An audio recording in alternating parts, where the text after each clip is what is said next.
హల్లెలూయా. కొన్ని నిమిషాలు మనం దేవుని నామవాక్యాన్ని ధ్యానించుకుందాం.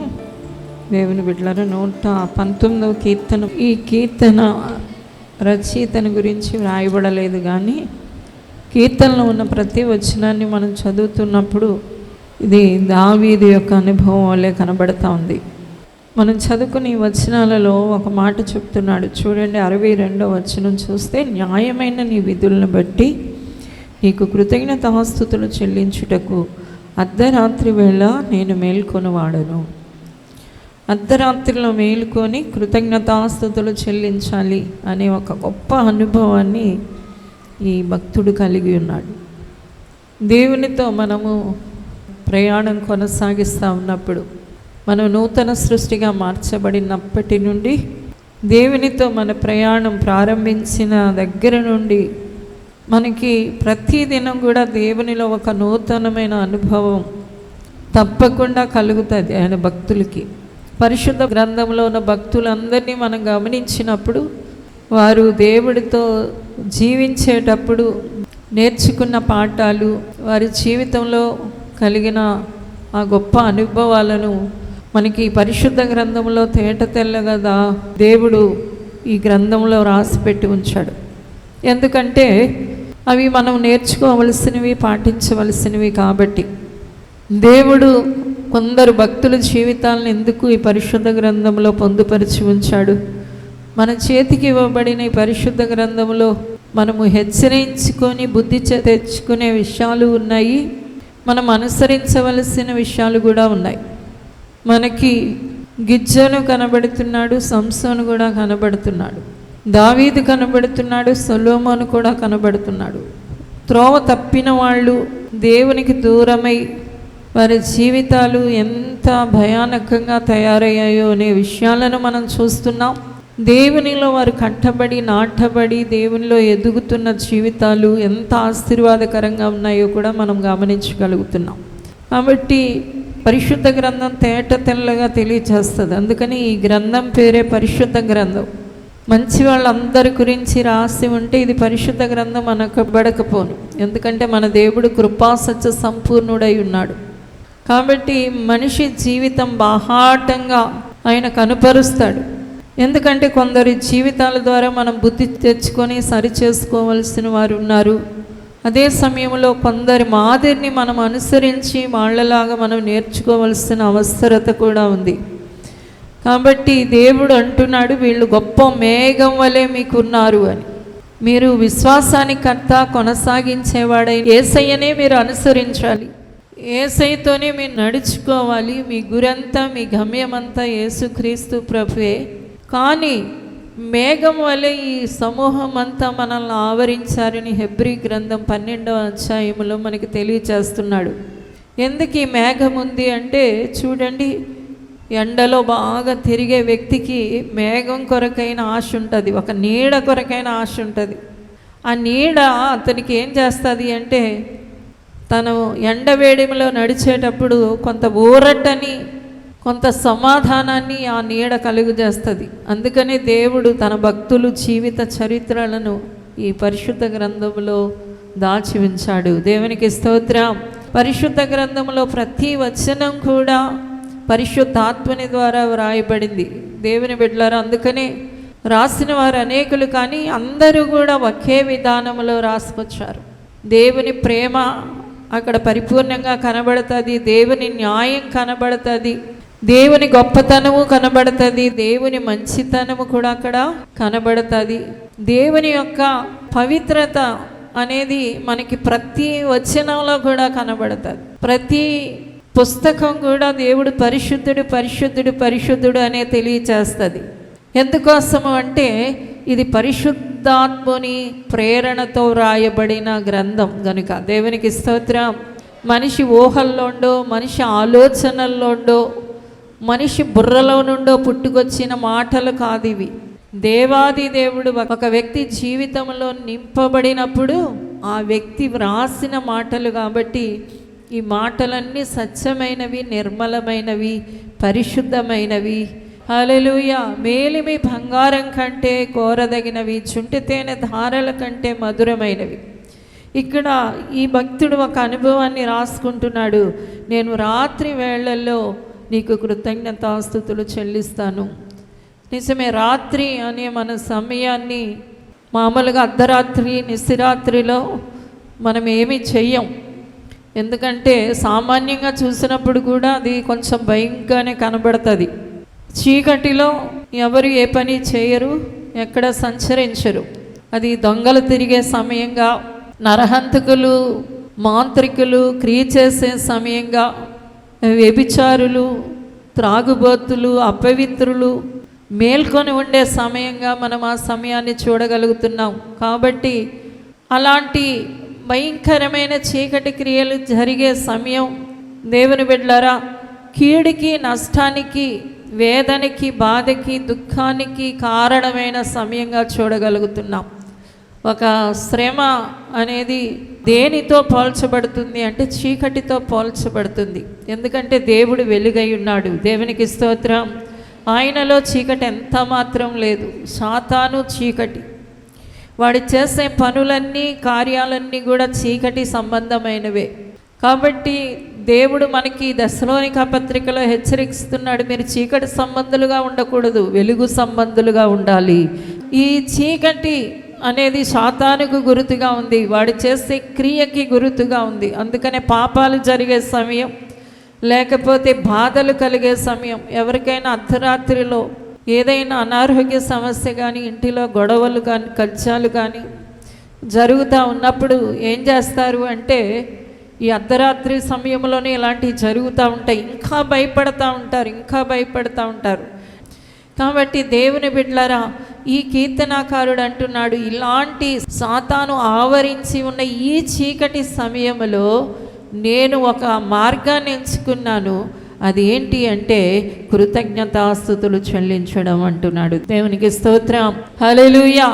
అంటే చీకటిగా ఏమీ తోచని పరిస్థితులు, దిక్కుతోచని పరిస్థితులు కృతజ్ఞతాస్తుతి చెల్లించడానికైనా ఒక అభ్యాసాన్ని అతను కలిగి ఉన్నాడు.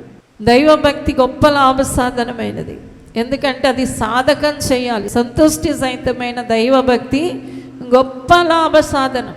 మనం ఎప్పుడు దేవుణ్ణి స్తుతించాలో, ఎప్పుడు ఆయన వైపు చూడాలో, ఎప్పుడు ఆయన పాదాలు పట్టుకోవాలో, ఇవన్నీ కూడా దేవుని బిడ్డలైన వారు గుర్తిస్తే అద్భుతమైన విషయాన్ని పొందుతారు. అందుకని యేసుక్రీస్తు ప్రభు మార్కు సువార్త 8వ అధ్యాయంలో మనం చూసినప్పుడు ప్రభువారు ఇక్కడ మనకి అద్భుతమైన ప్రత్యక్షతనిస్తున్నారు. ఆయన దగ్గర విస్తారమైన క్షణాలు ఉన్నారు, తక్కువ ఆహారం ఉంది, ఒక మనిషి తినే ఆహారం ఉంది, జనసమూహాలు వేల కొలదిగా ఉన్నారు. అయితే వీళ్ళందరికీ ఆహారం పెట్టడానికి ఒక వ్యక్తి ఆహారం యేసు ప్రభు దగ్గర కనబడుతుంది. ఇలాంటి కష్ట పరిస్థితి, దుఃఖకరమైన పరిస్థితి, ఒకవేళ వాళ్ళని అలాగ పంపేస్తే సొమ్మసిల్లిపోతారు, తర్వాత వాళ్ళ దగ్గర డబ్బులు లేవు. ఇలాంటి పరిస్థితిలో యేసు ప్రభు ఏం చేస్తున్నారు అంటే కృతజ్ఞతాస్తుతులు చెల్లిస్తున్నారు. ఆ రొట్టెలు ఆ చేపలు పట్టుకొని. అప్పుడు దేవుని బిడ్డలారా, ఒక అద్భుతమైన కార్యం అక్కడ జరిగింది. హల్లెలూయా. రొట్టెలు విస్తరిస్తున్నాయి, చేపలు విస్తరిస్తున్నాయి. ప్రజలందరూ తిని తృప్తి పొందిన తర్వాత దేవుడు 12 గంపల్లో ఎత్తేలాగా ఆహారం ఆశీర్వదించబడినది. దీనికోసం యేసుక్రీస్తు ప్రభువారు ఎన్నుకున్న మార్గం ఏంటి అంటే కృతజ్ఞతాస్తుతులు. ఈ రోజున కూడా మన కుటుంబాల్లో, మన వ్యక్తిగత జీవితాల్లో సాతాను శోధనల గుండా, శ్రమల గుండా వెళుతున్న సమయాలలో ప్రతి దేవుని బిడ్డ ఎన్నుకోవలసిన మార్గం ఏంటి అంటే దేవునికి కృతజ్ఞతాస్తుతులు చెల్లించడం. దేవునికి స్తోత్రం. ఎందుకంటే బాధల్లో, వేదనల్లో, కష్టాల్లో దేవునికి కృతజ్ఞత చెల్లించిన వారు, మనం అపోస్తల కార్యం 16వ అధ్యాయంలో చూసినప్పుడు కూడా ఇదే విషయం కనబడుతుంది. అర్ధరాత్రి వేళ పౌలు శీలలు భయంకరంగా కొట్టబడ్డారు. అలా కొట్టబడి వాళ్ళు వేదనతో ఒళ్ళంతా గాయాలు. ఆ సమయం ఎవ్వరికి కూడా స్తుతించాలి అని అనిపించదు, ప్రార్థించాలి అని అనిపించదు. ఎందుకంటే ఆ బాధ వర్ణనాతీతం. అది ఒక మూలిగేలాగా ఉంటుంది. ఎందుకు బాబు నాకెందుకు శ్రమ వచ్చింది, నాకెందుకు కష్టం వచ్చింది అని ఆలోచనలు దేవుని వైపు కాకుండా మరొక రీతిగా వెళ్ళిపోయే పరిస్థితి అది. ఎంతగా దేవుని మీద పెట్టాలి మనస్సు అనుకున్నా పెట్టలేని పరిస్థితి. ఎందుకంటే భయంకరంగా శరీరం అంతా కూడా బాధపడతా ఉంది. అలాంటి సమయంలో కూడా వాళ్ళు దేవునికి పాటలు పాడడం ప్రారంభించారు. దేవునికి స్తోత్రం. ఎంతగా దాన్ని జయించారో చూడండి, ఎంతగా ఆ పరిస్థితిని వాళ్ళు అధిగమించారో చూడండి. దేవుని బిడ్డలారా, ఇలాంటి క్లిష్ట పరిస్థితిలో, కష్ట పరిస్థితిలో, సాతాను యొక్క శోధనల మధ్య వాళ్ళు ఎంతగా దేవుని తట్టు వాళ్ళు తిప్పబడ్డారో చూడండి. అలా తిప్పబడి తండ్రి అని ఏడవడం లేదు కూడా. పోనీలే, ఇది ఈ కష్టంలో వెనకాల మేలు ఏదో ఉందన్నట్టు స్తుతియే చెబుతున్నారు. ఇలా చేయడం అనేది సామాన్యంగా ఒక మానవునికి అసాధ్యమైన విషయం. కానీ దాన్ని అధిగమిస్తూ దేవుని బిడ్డలారా స్తుతికి వాళ్ళ జీవితాన్ని అప్పగించుకున్నారు కాబట్టి ఎంత మహిమను వాళ్ళు చూడగలిగారు. దేవునికి స్తోత్రం. హల్లెలూయా. యేసు ప్రభు అద్భుతాన్ని చూశారు. అక్కడ పౌలు శీలలు అయితే భూకంపం అక్కడ రావడాన్ని చూశారు. చెరసాల అధిపతికి రక్షణ కలగడాన్ని చూశారు. ఎందుకంటే ఆ పరిస్థితికి వ్యతిరేకంగా వారు పోరాడుతున్నారు. ఆ అలలకి వ్యతిరేకంగా ఈదుతున్నారు. ఈ రోజున కూడా మనము ఇలాంటి అభ్యాసాన్ని దేవుని బిడ్డలు చేయగలిగితే దేవుని అద్భుతములో ప్రవేశించగలుగుతారు. దేవునికి స్తోత్రం. దేవుని ఆశీర్వాదములో ప్రవేశించగలుగుతారు. అనేకులకు రక్షణ, నిత్య జీవాన్ని కలుగచేయగలుగుతారు. కాబట్టి ఇక్కడ మనకి తెలియచేయబడుతున్న పాఠం ఏంటి అంటే శ్రమలో దేవుడిని స్తుతించడం. హల్లెలూయా. దేవుడు అనుకుంటున్నాడు, నీ శ్రమలో నీ ఉండడం దేవుడికి ఎంత మాత్రం ఇష్టం లేదు. దేవుని బిడ్డను బాధపడడం దేవుడు ఇష్టపడడు. నీ శోధనలో నువ్వు నలిగిపోవడాన్ని దేవుడు ఇష్టపడడం లేదు. అందుకనే శోధించబడే వారికి సహాయం కొరకు ఆయన వైపు చూడమంటున్నాడు. ఆయన తన చెయ్యి అందించేవాడిగా ఉన్నాడు. చూడండి, సముద్రంలో నేను కూడా నడుస్తాను ప్రభా అని పేతురు వెళ్ళిపోతూ మునిగిపోతూ ఉన్నాడు. మునిగిపోతా ఉంటే ఎవరు చెయ్యి అందించారు చెప్పండి? పేతురికి యేసుక్రీస్తు ప్రభు చెయ్యి అందించారు. నువ్వే కదా వస్తానన్నావు, నువ్వు ఇప్పుడు వస్తానని నువ్వే పడ్డావు, ఏం చేయమంటావు అన్నట్లు ప్రభు చూడడం లేదు. ఎందుకంటే ఆయన కఠినుడు కాడు, కనికరం గల దేవుడై ఉన్నాడు. హల్లెలూయా. ఈ రోజున కూడా ఒక దేవుని బిడ్డగా నువ్వు ఏ బాధలో ఉన్న దేవుడు వదలలేడు నిన్ను. ఏ బాధలో కూడా ఆయన నిన్ను విడిచిపెట్టాడు. ఏ కష్టంలో నిన్ను విడిచిపెట్టాడు. ఏ కన్నీటిలో నిన్ను వదిలేయడు. ఆయన నిశ్చయంగా నీ శ్రమను తప్పించడానికి ఆయన తన చెయ్యిని అందిస్తాడు, నిన్ను లేవనెత్తుతాడు. హల్లెలూయా. అందుకని దేవుని బిడ్డలైన వారు శ్రమలో కూడా, కష్టంలో కూడా, ఏదైనా కొదువైన సమయాలలో కూడా, బాధపడే సమయాల్లో కూడా ప్రభువా నీకు స్తోత్రం అని చెప్పేవాళ్ళగా ఉండాలి. ఎందుకంటే ఆ స్తోత్రమే మన ఆశీర్వాదం అవుతుంది, మన దీవెన అవుతుంది, మన అభిషేకం అవుతుంది. హల్లెలూయా. శోధించబడి, కష్టపడి, వేదన పడుతూ సాతానునికి విరోధంగా చేస్తున్న భయంకరమైన క్రియల మధ్య నీవు స్తోత్రాలు చెబుతూ కూర్చున్నావు అంటే అద్భుతమైన ఫలితాన్ని చూస్తారు. హల్లెలూయా. శోధన ఏ రూపంలో వస్తుందండి? 4 కొమ్ములు వేసుకొని దెయ్యం నీ ముందు నిలిచి నిన్ను భయపెట్టాడు, లేకపోతే నిన్ను కష్టపెట్టాడు. కానీ ఎవరో ఒక మనిషిని ఉపయోగించుకుంటాడు, ఏదో ఒక పరిస్థితిని ఉపయోగించుకుంటాడు, నిన్ను బాధ పెడతా ఉంటాడు. నీ హృదయం అంతా గాయాలు అయిపోతూ ఉంటాయి. ఇతరులు నీ మీద పలికే దూషణ మాటలు, లేకపోతే అపనిందలు, అవహేళన, తిరస్కారము. అయ్యో నేను ఇంత మంచిగా ప్రవర్తిస్తున్నా ఈ రోజున ఇలా మాట పడవలసి వస్తుంది అనే బాధ, లేకపోతే నేను ఇంత మంచిగా ఉన్నా ఇన్ని కష్టాలు గుండా వెళుతున్నాను అనే బాధ, లేకపోతే ఆర్థికపరమైన ఇబ్బందుల వల్ల నలిగిపోతున్నాను, ఇంత పరిశుద్ధంగా ఉన్నాను, ఒక ఆశీర్వాదం లేదు అనే ఒక చింత. దేవుని బిడ్డలారా, అనారోగ్య సమస్యలు, ఏది ఏమైనా దేవుడు మాత్రం నిన్ను ఆ పరిస్థితిలో విడవడబడడానికి ఇష్టపడడం లేదు. నిశ్చయంగా నీవు లేవనెత్తబడతావు, నిశ్చయంగా మేలును చూస్తావు, నిశ్చయంగా అద్భుతం జరిగే తీరుతుంది. నీవు ఆ బాధ నుండి తప్పించబడమే కాదు, అనేకులకి రక్షణ కలుగ చేయగలుగుతావు. అందుకని ఈ కీర్తనాకారుడు అంటున్నాడు, అర్ధరాత్రిలో కూడా నేను నిన్నేం చేస్తాను, స్తుతిస్తాను. హల్లెలూయా. కాబట్టి దేవుని బిడ్డలుగా ఈ చక్కటి అనుభవాన్ని కలిగి ఉండాలి. ప్రతి అర్ధరాత్రి అని తెలవపడుతున్న ప్రతి సమయం కూడా సాతాను నీ మీద యుద్ధం చేసే సమయం, సాతాను నిన్ను శోధించే సమయం, సాతాను నిన్ను వేదనలో దుఃఖములోకి తీసుకెళ్ళిపోయే సమయం. అయితే దేవుడు దాని నుండి నిన్ను విడిపించడానికి తండ్రి నీతోనే ఉన్నాడు. చప్పట్లు కొట్టి దేవుని నామానికి మహిమ చెల్లించండి. హల్లెలూయా. దేవాది దేవుడు నీ పక్కనున్నాడు. ఆయన నిశ్చయంగా తన అద్భుతాన్ని నీ జీవితంలో కనపరుస్తాడు.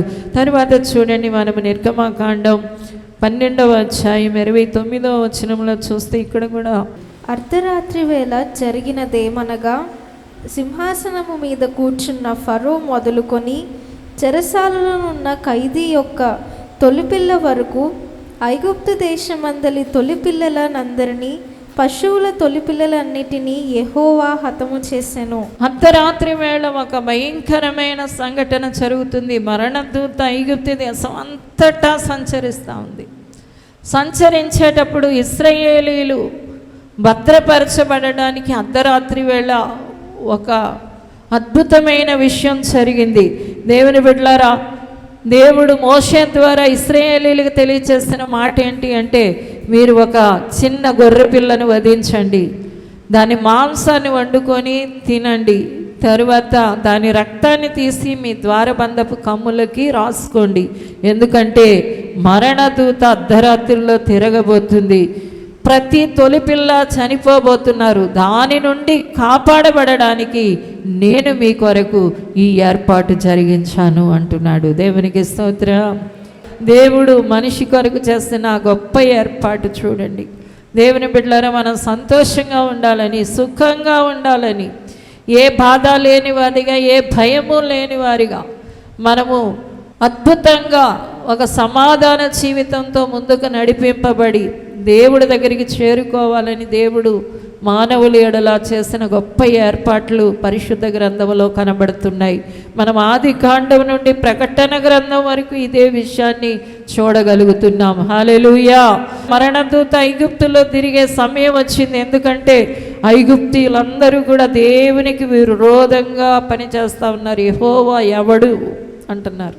అందుకనే దేవుడు వాళ్ళని చెయ్యి విడిచాడు కాబట్టి మరణదూత తిరిగేస్తూ ఉంది వాళ్ళ గృహాల మీద. దాని నుండి ఇశ్రాయేలీయులు తప్పింపబడ్డానికి ఒక చిన్న గొర్రె పిల్ల ప్రతి ఇంటిలో వధింపబడింది. హల్లెలూయా.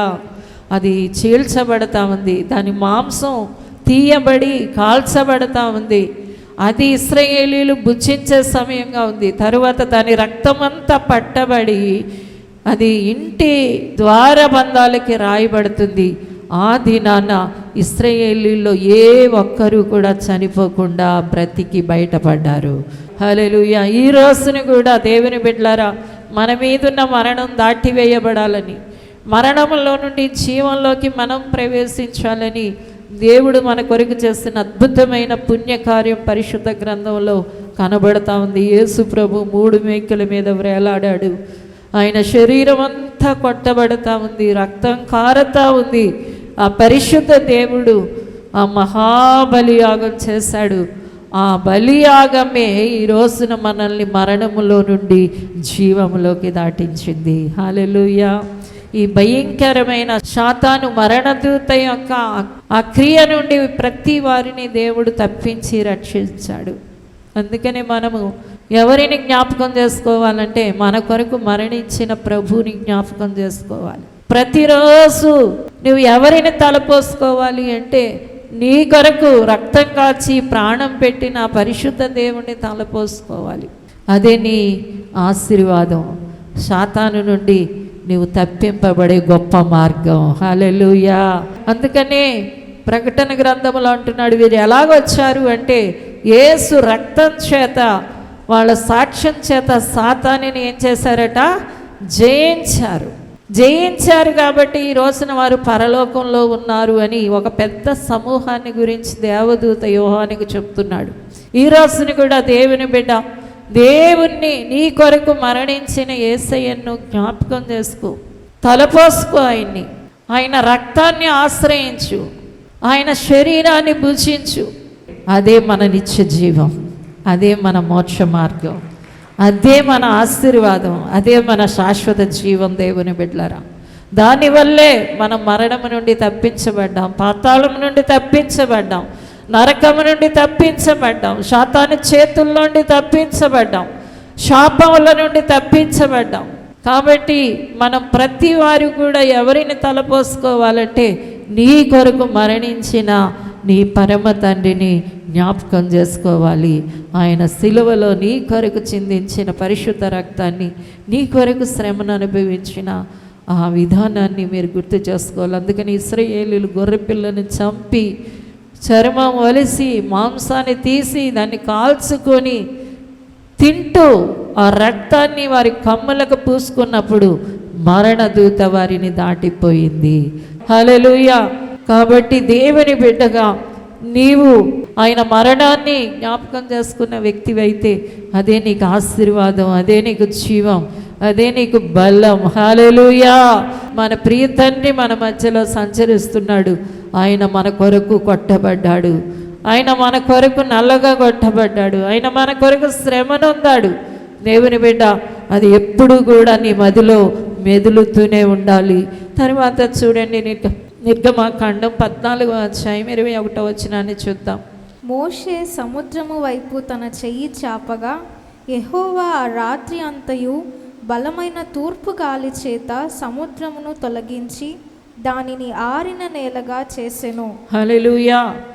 ఇక్కడ రెండవ సంఘటన ఇశ్రాయేలీయుల జీవితంలో కనబడతా ఉంది. అదేంటి అంటే, వారు ఎర్ర సముద్రం దగ్గరికి వచ్చారు. చీకటి పడిపోయింది, వెనకాల శత్రు సమూహాలు, ఫరో అతని సైన్యం తరుముతా ఉన్నారు. ఎదురుగుండానేమో ఎర్ర సముద్రం ఉంది. ఆ చిమ్మ చీకటి సమయంలో దేవుడు ఏం చేస్తున్నాడు అంటే, మోషేని నీ చెయ్యి చాపు అని చెప్తున్నాడు. అలా చెయ్యి చాపినప్పుడు ఆ రాత్రి తూర్పు గాలి వచ్చిందట. సముద్రం 2 పాయలుగా అయిపోయింది.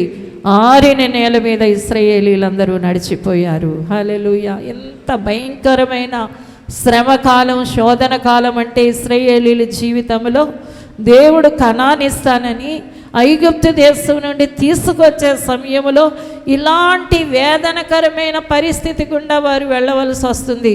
దేవుడు మాకు కనానిస్తానన్నాడు కదా, ఈ ఎర్ర సముద్రం బారిన మనం పడ్డాము అని. ఎదురుగుండా చూస్తే ఎర్ర సముద్రం, వెనకాల చూస్తే ఫరో సైన్యం కూడా తరుముతా ఉన్నారు. ఇలాంటి కష్ట సమయంలో దేవుడు చెప్పిన ఒక మార్గం ఏంటి అంటే, మోషే నీ చెయ్యి పైకెత్తు. హల్లెలూయా. నీ చెయ్యి పైకెత్తినప్పుడు నువ్వు ఏం చూడబోతున్నావు అంటే, గొప్ప దీవెన చూడబోతున్నావు. అలా చెయ్యి పైకెత్తాడో లేదో దేవుని బిడ్డలారా, సముద్రం 2 పాయలు అయిపోయింది, ఆరిన నేల కనబడింది. ఇశ్రాయేలీలందరూ కూడా దానిలో నుండి దాటి వెళ్ళగలుగుతున్నారు. ఈ రోజున ఇలాంటి శ్రమలలో, కష్టాలలో దేవుని బిడ్డలైన వారు సాతాను యొక్క శోధనల్లో, పోరాటాలలో, అపవాది నిన్ను చీకటికి ప్రేరేపిస్తున్న సమయాలలో చేయవలసిన పని ఏంటి అంటే, దేవుడు అంటాడు నీ చెయ్యి నా వైపు ఎత్తు. హల్లెలూయా. దేవుడి వైపు చేతులెత్తే వాళ్ళు ఎప్పుడు కూడా బాగుపడతారు, ఎప్పుడు కూడా వాళ్ళదే విజయం. హల్లెలూయా. వాళ్ళదే జయం. దేవుని బిడ్డలారా, క్రైస్తవుడు ఎప్పుడు ఓడిపోడు, ఎప్పుడు నశించడు. దేవుని బిడ్డ ఎప్పుడు పతనం కాడు. నేను ఇలాగా అయిపోయానండి, నా జీవితం ఎలా అయిపోయిందండి అని ఏడుస్తూ కూర్చోడు. ఎందుకంటే అలాంటి జరగడం అసంభవం. దేవునికి స్తోత్రం. ఎప్పుడు పైకి ఎదుగుతూనే ఉంటాడు, విజయం పొందుతూనే ఉంటాడు. అందుకనే దేవుడు చెప్పాడు, మోషే నీ చెయ్యి పైకెత్తాయి. హల్లెలూయా. ఎప్పుడైతే మోషే పైకెత్తాడో దేవుని బిడ్డలారా, అద్భుతమైన మార్గం ఏర్పడమే కాదు, ఆ తర్వాత వాళ్ళు బయటికి వెళ్ళిపోయిన తర్వాత సముద్రం అంతా కలిసిపోయింది. అందులో ఫరో సైన్యం అంతా మునిగిపోయింది. ఇంకా నువ్వు చూసిన ఐగుప్తీయులని ఇక నువ్వు ఎన్నడూ కూడా చూడవు. అంత విజయం కలిగింది, అంత గొప్ప ఆశీర్వాదం కలిగింది. కాబట్టి ఈరోజు నా ప్రార్థనలో, స్తుతిలో యేసు ప్రభుని జ్ఞాపకం చేసుకుని దేవుని ఆరాధించడంలో ఉన్న గొప్పతనం ఏంటి అంటే శత్రువు చేతికి చిక్కకుండా అద్భుతంగా తప్పింపబడి విడిపించబడి రక్షించబడతాము. ప్రార్థన చేద్దాం.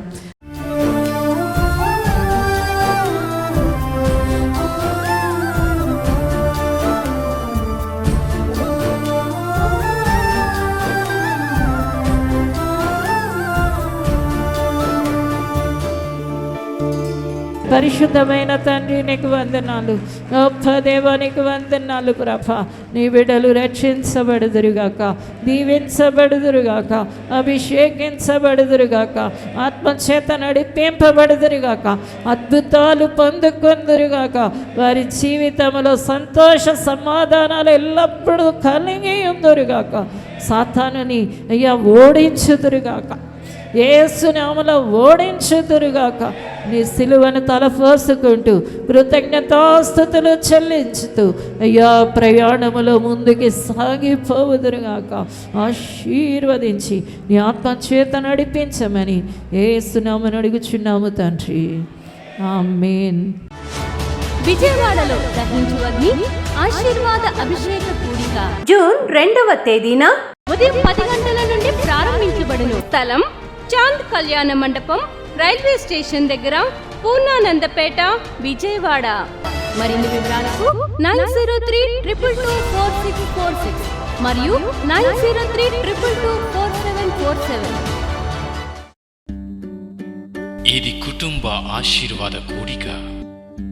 ఇక్కడ మేము మా కుటుంబాలను కట్టుకున్నాం. మరి మీరు?